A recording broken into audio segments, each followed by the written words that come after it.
Welcome to MSI astrology. మనము యూజువల్గా సొసైటీలో ట్రెండింగ్గా ఉండే టాపిక్స్ అండ్ అటువంటివి ఏ ప్లానెటరీ కాంబినేషన్స్ వల్ల జరుగుతూ ఉంటాయి అనేది చూస్తూ ఉంటాము. Last time war related, corona related అంటే కొంతవరకు ఎక్కువ మందిని ఎఫెక్ట్ చేసేవి అండ్ వాటికి సంబంధించి కాన్సిక్వెన్సెస్, వాట్ ద కాంబినేషన్స్ ఇలాంటివి చూస్తూ ఉంటాము. సో ఈరోజు చూసే టాపిక్ ముఖ్యంగా వీసా స్కామ్స్. సో మనకి అంటే ఇప్పుడున్న సొసైటీలో మన ఇండియాలో మోస్ట్లీ స్టూడెంట్స్ కానీ జాబ్ హోల్డర్స్కి కానీ చాలా అంటే వాళ్ళ డిమాండింగ్ ఇష్యూ ఏమైనా ఉంది అని అంటే foreign jobs, foreign education and వీసాలు, సిఓఎస్లు ఇట్లాగా రకరకాల విషయాలు. అయితే ఎంఎస్ఐ ఆస్ట్రాలజీ నేను ప్రాక్టీస్ చేయడం మొదలుపెట్టిన తర్వాత మన క్లయింట్స్లో, నా దగ్గరికి వచ్చే క్లయింట్స్లో 50% మన అంటే తెలుగు వాళ్ళు అండ్ ఇండియన్స్ కలిపి చూసుకుంటే 50% ఇక్కడ మనకి ఇండియాలో లోకల్గా ఉండేవాళ్ళు, 50% ఎన్ఆర్ఐ క్లయింట్స్. సో అంటే ఎన్ఆర్ఐ క్లయింట్స్ని నేను న్యూజిలాండ్ నుంచి అంటే మనకి ఈ కార్నర్లో ఉన్న న్యూజిలాండ్ నుంచి ఆ కార్నర్లో ఉన్న నార్త్ కార్నర్లో ఉన్న కెనడా అండ్ యూఎస్ఏ వరకు, సో తెలుగు వాళ్ళు ఎన్ని కంట్రీస్లో ఉన్నారో నా దగ్గర క్లయింట్స్ కూడా ఆల్మోస్ట్ అందరూ అన్ని డిఫరెంట్ కంట్రీస్ నుంచి ఉన్నారు. సో ఈ వీసా రిలేటెడ్ అండ్ ఇట్లాంటివి కొంతవరకు మొన్న 2024 నుంచి ఏదైతే చాలా ప్రాబ్లమాటిక్గా మనకి జాబ్ రిలేటెడ్ కానీ వీసాల రిలేటెడ్ కానీ ప్రాబ్లమాటిక్గా ఉన్నవి మొన్న డిసెంబర్లో సడన్గా వస్తే కొన్ని రెమెడీస్ చేసుకుని వెళ్ళిన వాళ్ళు, ఎందుకంటే క్లోజ్ చేస్తారు కదా మనకి రెన్యువల్స్ ఇవన్నీను. సో ఇలాగా ఎన్ఆర్ఐస్కి సంబంధించిన A to Z విషయాలు యూజువల్గా ప్రతిరోజు ఏదో ఒక క్లయింట్ తోటి డిస్కస్ చేయడము and some kind of remedies ఇవ్వడం జరుగుతుంది. అయితే జాగ్రత్త పడే విషయాలలో మనకి ఆస్ట్రాలజీ హెల్ప్ చేస్తుందా అంటే ఆస్ట్రాలజీ హెల్ప్ చేసేదే ముందుగా జాగ్రత్త పడమని, జరిగిన తర్వాత ఆ క్లయింట్ ఫేస్ చేసిన తర్వాత రావడం అనేది సెకండరీ.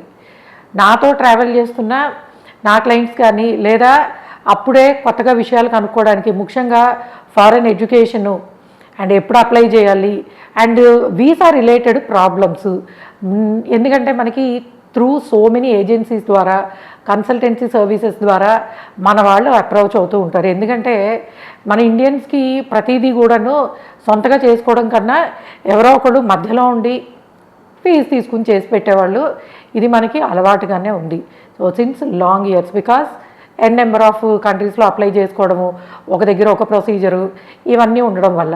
అయితే యూజువల్గా నా దగ్గరికి అంటే రెగ్యులర్గా నాతో ట్రావెల్ చేసేవాళ్ళు హైయర్ ఎడ్యుకేషన్ కోసం కానీ ఫారెన్ ట్రావెల్స్ కోసం కానీ నన్ను అడిగి, మేడం ఈ టైంలో మేము రావమా, మేము వెళ్ళమా, ఇప్పుడు హైయర్ ఎడ్యుకేషన్కి అప్లై చేయమా లేదా ఆగమంటారా, బికాజ్ ఇలాంటివి యూజువల్గా అడుగుతారు.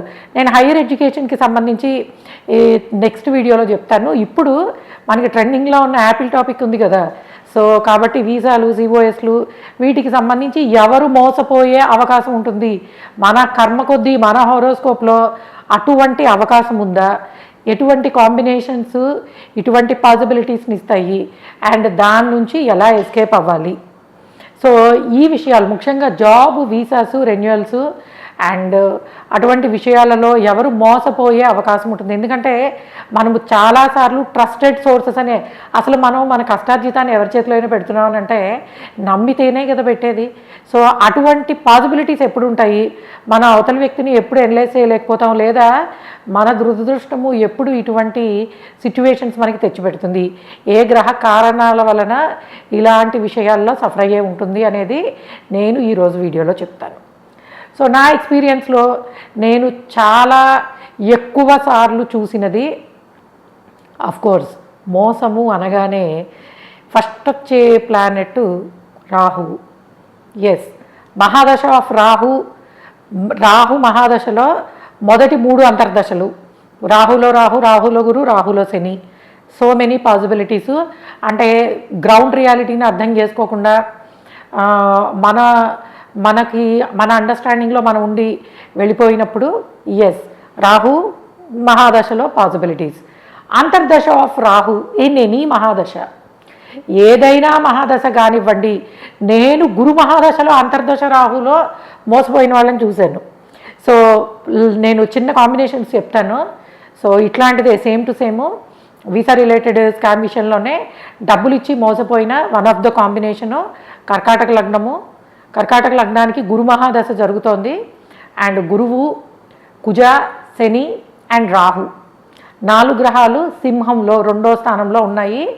అండ్ గురు మహాదశలో అంతర్దశ ఆఫ్ రాహులో ఆ పర్సన్ మోసపోవడం అనేది జరిగింది. సో బికాస్ అవ్వడానికి గురు మహాదశ అయినా మరి రాహు అంటేనే అంత, ఎటువంటి మనిషినైనా ఎటువంటి గ్రహాన్నైనా బుల్డోజ్ చేసి రిజల్ట్ ఇచ్చే ప్లానెట్ రాహు. అందుకే కలిపురుషుడు అంటారు రాహుని. కాబట్టి దిస్ కైండ్ ఆఫ్ అంతర్దశ ఆఫ్ రాహు, మహాదశ ఆఫ్ రాహు, అట్లానే ప్రత్యంతర దశ ఆఫ్ రాహు. ఇది ఎవరికి తెలీదు. ఎందుకంటే ఏమండి మహాదశ అంతర్దశ చూసుకుంటాము, ఈ ప్రత్యంతరాలు అనేవి 3 నెలలు 4 నెలలు, మహా అయితే శుక్ర మహాదశలో వచ్చే ప్రత్యంతర of Rahu will be 6 months to 8. ఇలా ఉన్నప్పుడు మరి ఎలా తెలుస్తుంది అంటే, మనము లైఫ్లో జీవితంలో తీసుకునే పెద్ద నిర్ణయాలు, హైయర్ ఎడ్యుకేషన్కి ఫారెన్ ల్యాండ్స్కి వెళ్ళడము, పెళ్లి చేసుకోవడము, పిల్లల కోసం ప్లాన్ చేయడము, వీసా రిలేటెడ్ పిఆర్స్కి అప్లై చేసుకోవడము, గ్రీన్ కార్డ్ రిలేటెడ్, H1Bలు, ఇవన్నీ ఏంటి జీవితాన్ని డిసైడ్ చేసేవి కదా. మిగిలిన విషయాల్లో అన్నీ బాగుండి ఉద్యోగంలో ఒక 6 నెలలు గ్యాప్ వచ్చింది, భార్యాభర్తల మధ్యలో 1 సంవత్సరము దూరం వచ్చింది, ఇలాంటి విషయాల్లో మీరు రెమెడీస్ చేయకపోయినా కొంతవరకు పర్వాలేదు. కానీ ముఖ్యంగా ఇటువంటి విదేశాలకి సంబంధించి, ఎందుకంటే మన ఇండియాలో మినిమం 25 to 30 lakhs పట్టుకుంటే కానీ మన వాళ్ళు వేరే కంట్రీ కోసము చదువుకోవడానికో ఉద్యోగాని కోసమో ఆ మాత్రం ఇన్వెస్ట్మెంట్ పెడితే కానీ వెళ్ళట్లేదు. కానీ వెళ్ళే వాళ్ళందరూ, ప్రయత్నించే వాళ్ళందరూ మిడిల్ క్లాసు, లోన్స్ పెట్టుకుని ఈ ఇంటికి సంబంధించిన డాక్యుమెంట్లు పెట్టి ఇలాగ డబ్బులు తీసుకుని వెళ్ళేవాళ్ళే. అంటే మీరు ఒక పెద్ద పని చేసేటప్పుడు సరైన జాగ్రత్త తీసుకోవాలి కదా.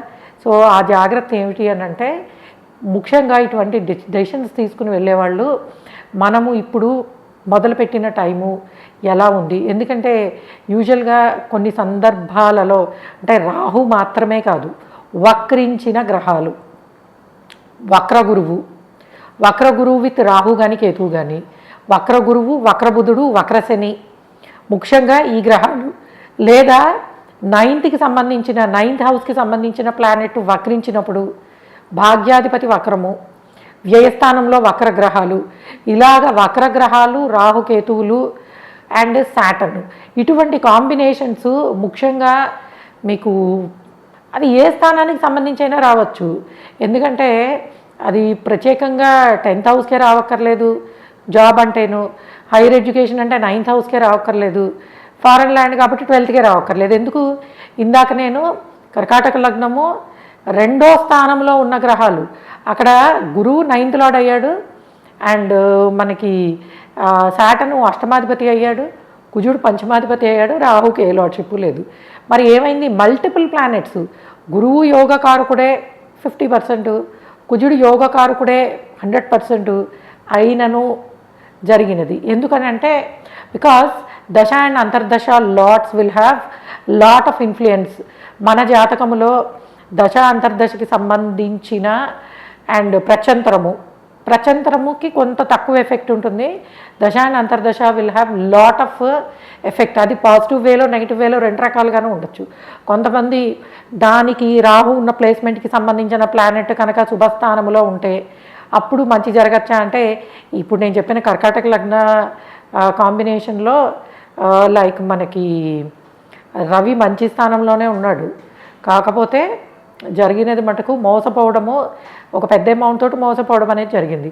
అట్లానే యూజువల్గా వేరే వాళ్ళకి అప్పులు ఇవ్వడం లాంటివి, అది కూడా ఒక డిఫరెంట్ టాపిక్, నేను చెప్తాను ఎవరికి కలిసి వస్తుంది ఎవరికి రాదని. ముఖ్యంగా వీసాస్కి సంబంధించి మటుకు మీరు ప్రయత్నిస్తున్నప్పుడు, అది హయ్యర్ ఎడ్యుకేషన్ కోసం కావచ్చు, జాబ్ రిలేటెడ్ కావచ్చు, ఏదైనా కానివ్వండి, మీకు ఈ గ్రహాలకు సంబంధించిన దశ అండ్ అంతర్దశాసు ముఖ్యంగా నేను ఈ విషయాలు యూట్యూబ్ పరంగా చెప్పడానికి కారణం ఏంటంటే, నా దగ్గరికి వచ్చే వాళ్ళు నేను ఎలాగ గైడ్ చేస్తాను. బట్ మనకి సొసైటీలో ఒక విషయము ఓకే ఈ వేలో కూడా, ఎందుకంటే మనము ఎస్ మన పనులు అవ్వడానికి నమ్ముతాము కొన్ని సోర్సెస్ని, కొన్ని విషయాలని, కొన్ని ప్రాసెస్ని. అలాంటప్పుడు ఎంతవరకు నమ్మచ్చు? బికాస్ మన హారోస్కోప్ అనేది మనకి మోస్ట్ ఆఫ్ ద విషయాలు అంటే నెక్స్ట్ జరగబోయేవి ఏ విధంగా ఉంటాయి అనే ఇన్ఫర్మేషన్ ఇస్తుంది. కళ్ళ కట్టినట్టు ఇక్కడ ఈ టైంలో ఇలా జరుగుతుందని చెప్పకపోవచ్చు, కానీ బట్ ఫారెన్ ట్రావెల్ ఫ్రూట్ఫుల్గా ఉంటుందా, వీసా వెంటనే వస్తుందా రాదా, ఇప్పుడు నేను బ్యాక్ వస్తే బయటికి వెళ్ళగలనా? బికాస్ ఎన్ఆర్ఐస్ నుంచి మనకు వచ్చేవన్నీ కూడాను మోస్ట్లీ ట్రావెలింగ్ టు మదర్లాండ్, ఇక్కడ నుంచి బయటికి వెళ్ళడానికి, and visa renewals and job related. So mostly visa related విషయాలలో, ఫారెన్ ట్రావెల్స్ విషయాలలో ఈ కైండ్ ఆఫ్ మిడిల్ మెన్ తోటి ట్రావెల్ చేసేటప్పుడు, లేదా ఏజెన్సీస్ తోటి వెళ్ళేటప్పుడు, కన్సల్టింగ్ సర్వీసెస్ తోటి వెళ్ళేటప్పుడు ఈ గ్రహాల వలన ఇబ్బంది పడే పాసిబిలిటీ ఉంటుంది. కాబట్టి ఎవరికైనా సరే ఆ కైండ్ ఆఫ్ దశలు జరుగుతుంటే you need to be more careful. Or వాటికి సంబంధించిన రెమెడీస్, నన్ను కొంతమంది రెమెడీస్ మీరు చెప్పేయండి అని అడుగుతారు. పర్సన్ టు పర్సన్ రెమెడీస్ మారిపోతాయి. ఇప్పుడు గోచారంలో జరిగే విషయాల్లో కూడా కొంతవరకు నేను రెమెడీస్ చెప్పగలను, కానీ వేగ్గా ఒక ఇమాజినరీ దీంతో, ఎందుకంటే ఒక ప్రాబ్లం రావడానికి మేజర్ ప్లానెటరీ కాంబినేషన్స్ అవే ఉండొచ్చు, కానీ కొన్ని సందర్భాలలో నక్షత్ర ప్రభావము అండ్ పర్సన్ టు పర్సన్ డెఫినెట్గా మారిపోతుంది. అందువల్ల చెప్పడం కుదరదు. అండ్ ఇంకొకటి, లాస్ట్ వీడియో నేను లాంజివిటీ అండ్ భార్యాభర్తలు అనే దాంట్లో కాంబినేషన్స్ చెప్పలేదు అని అన్నారు. ఎందుకు చెప్పను అంటే కొన్ని సెన్సిటివ్ విషయాలు ఉంటాయి. ఇప్పుడు నేను ఈ వీడియోలో ఏది సెన్సిటివ్ కాదు కాబట్టి ఏ ప్లానెట్స్ అండ్ కొన్ని ఎగ్జాంపుల్స్ చెప్పాను. అది ఎందుకు చెప్పలేదు ఆ వీడియోలో? బికాస్ నార్మల్గా ఉన్నవాళ్ళు కూడా వాళ్ళకి నెక్స్ట్ వచ్చే దశో, లేకపోతే మ్యారేజ్కి ముందు ఒక పర్సన్ చార్ట్లో ఇట్లాంటి కాంబినేషన్స్ ఉన్నాయి కాబట్టి వాళ్ళని పెళ్లి చేసుకోకుండా ఉంటే మంచిది, లేదా కొత్తగా పెళ్ళైన వాళ్ళు ఎవరికైనా హాఫ్ నాలెడ్జ్ తోటి చూసుకుని సంసారాలు పాడు చేసుకుని ఇట్లాంటివి జరిగే అవకాశం ఉంటే సెన్సిటివ్ విషయాలలో కాంబినేషన్స్ నేను పబ్లిక్ ప్రొఫైల్లో చెప్పను. ఓన్లీ అది కూడా లాంజివిటీకి సంబంధించినవి నేను చెప్పను అని ఒక 3-4 ఇయర్స్ బ్యాక్ నుంచి చెప్తున్న వీడియోలో చెప్తున్నా నేను. ఎందుకనంటే మనము చెప్పేది ధైర్యాన్ని ఇవ్వాలి, సొల్యూషన్ ఇవ్వాలి, సమస్యని అర్థం చేసుకునే అవకాశాన్ని ఇవ్వాలి, కానీ ఏ ప్రాబ్లము లేని వాళ్ళు కాంబినేషన్స్ చూసుకుని భయపడిపోయి, because I use to see lot of people ఆస్ట్రాలజీకి భయపడే వాళ్ళని నేను ఎక్కువ మంది చూశాను. స్టార్టింగ్లో నేను ఎంఎస్ ఆస్ట్రాలజీ ప్రాక్టీస్ మొదలుపెట్టినప్పుడు చూపించడానికి కొంతమంది హెసిటేట్ చేసి భయపడేవాళ్ళు. బట్ నాతో ట్రావెల్ అయిన తర్వాత దే ఆర్ వెరీ హ్యాపీ. ఎందుకంటే మీరు చెప్పిన తర్వాత ప్రాబ్లమ్కి సొల్యూషన్ మాకు అర్థమవుతోంది అని.